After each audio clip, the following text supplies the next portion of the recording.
Welcome back करते हैं medico knowledge channel के अंदर। तो आज हम बात करने वाले हैं कि जिस सीमन के बारे में, सीमन एनालिसिस के बारे में। सबसे पहले ये है कि डेफिनेशन क्या है। सीमन सीमन होता क्या है? सेमिनल फ्लड होता है, biological flood produce by male reproductive system. इसका रोल क्या होता है? मीडियम होता है for sperm transport during ejaculation. ये इसका क्या है? रोल होता है। कंपोजिशन की अगर हम बात करें तो कंपोजिशन जो है, स्पर्म 5 to 10% होते हैं डिफाइन, यानी मेल रिप्रोडक्टिव फ्रॉम टेस्टिस से। टेस्टिस से क्या है? स्पर्म निकल। रोल इसका ये होता है कि इसने फीमेल को फर्टिलाइज करना होता है। उसके बाद सेमिनल प्लाज्मा, सेमिनल प्लाज्मा जो होता है सीमन के अंदर 90 से 95 होता है। डेफिनेशन की बात करें तो liquid portion of semen, semen का जो लिक्विड पोर्शन होता है स्पोर्टिंग स्पर्म पर मुश्तमिल होता है।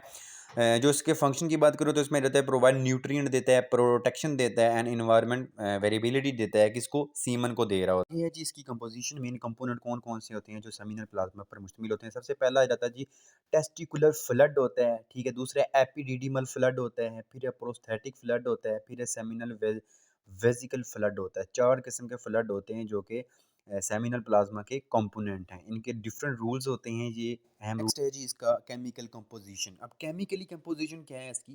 केमिकल कंपोजिशन में सबसे पहले वाटर आ जाता है जो 90 से 95 होता है। इसका वाटर का काम होता है मीडियम ट्रांसपोर्ट करना। उसके बाद प्रोटीन है। प्रोटीन जो होता है ये स्ट्रक्चरल प्रोटीन होती हैं, जैसे अल्ब्यूमिन होगी, ग्लोबुलिन होगी, शुगर होगी। फिर है फ्रैक्टोज। फ्रैक्टोज क्या है? प्राइमरी एनर्जी सोर्स होता है। उसके बाद है जी ग्लूकोज, सेकेंडरी एनर्जी सोर्स हो गया। लिपिड होते हैं, हार्मोन्स होते हैं, ठीक है। तो जैसे कि स्मॉल अमाउंट हार्मोन के जैसे टेस्टोस्टेरोन होगी, एस्ट्रोजन हो गया, ये हार्मोन्स हैं।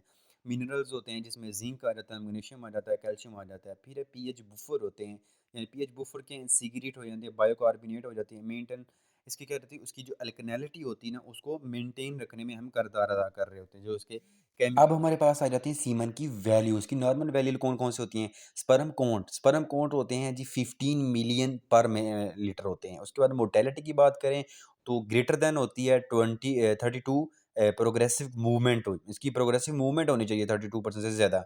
फिर है मॉर्फोलॉजी की बात करें तो ये 4% नॉर्मल फॉर्म में होते हैं, ठीक है। उसके बाद जो वॉल्यूम है इसका 1.5 ml होना लाजमी है।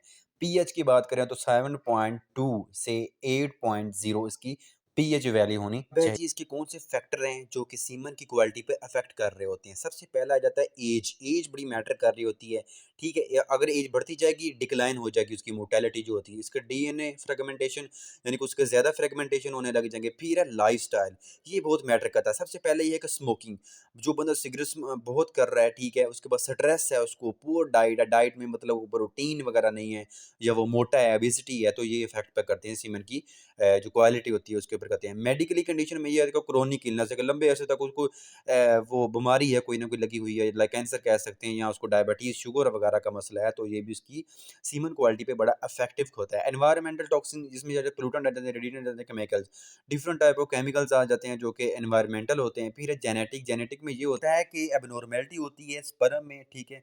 उसकी जो स्पर्म डेवलपमेंट कर रहा होता है ना, उसमें कमी आने लग जाती है, कोई ना कोई मसला बन जाता है। लाइक पीछे से किसी को ये मसला था तो आगे उसके बच्चे में भी शिफ्ट हो सकता है, मदर से अपना फादर से इसमें बच्चे में भी शिफ्ट हो सकता है, जिसकी भी नॉर्मेलिटी है। नेक्स्ट आ जाता है हमारे पास मास्टरबेशन, ठीक है।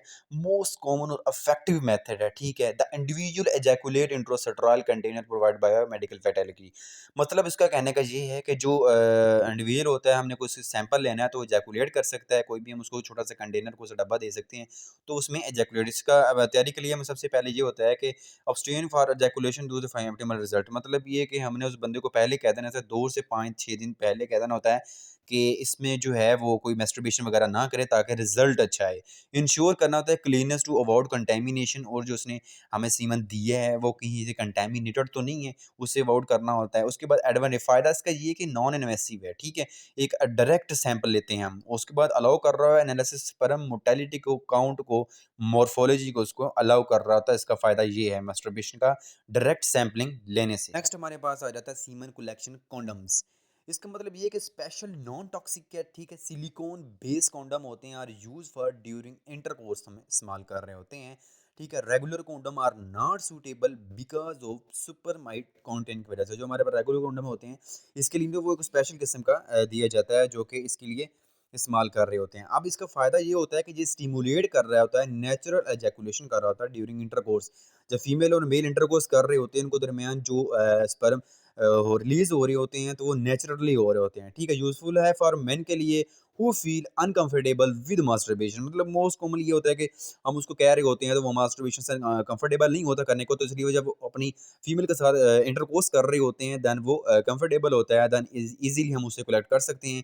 लिमिटेशन इसकी ये हैं, इसमें रिक्वायर स्पेशलाइज्ड इक्विपमेंट एंड में लिमिटेड क्लिनिकल एनालिसिस। मतलब इसमें कोई इक्विपमेंट यूज़ नहीं करना होता, तो जो इसको है इसकी एक लिमिट दी जाती है। नेक्स्ट है जी हमारे पास इलेक्ट्रो जैकुलेशन, मतलब कोई इलेक्ट्रिकली तौर पर जैकुलेशन करना। इसमें use for individual unable to ejaculate naturally. मतलब ये उन लोगों को दिए जाते हैं जिनको कोई स्पाइनल कार्ड का मसला होता है, ठीक है, कोई इंजरी होगी उनको, उसकी वजह से वो खुद मस्टरबेशन या इंटरकोर्स की वजह से नहीं कर रहे होते, तो हम उसको इलेक्ट्रिकली उसको एजैकुलेट कर रहे होते हैं। एक डिवाइस होती है जो कि मिल्ड इलेक्ट्रिकली स्टिमुलेशन का प्रोस्टेट के थ्रू हम उसको रेक्टम के अंदर लेके जा रहे होते हैं। उसके बाद उसका फ़ायदा ये होता है कि इफेक्टिव होती है इन केसेस में, मोस्ट कॉमनली यूज़ होती है न्यूरोलॉजी केसेस में, ठीक है। इसकी लिमिटेशन की अगर बात करें तो उसमें ये है कि इन्वेसिव प्रोसीजर, मतलब जो है एनेस्थीसिया इसमें कुछ केसेस में हमें देना पड़ रहा होता है, तो इसका ये फ़ायदा ये है, इसकी लिमिटेशन के लिए एनेस्थीसिया ज़रूरी है। नेक्स्ट हमारे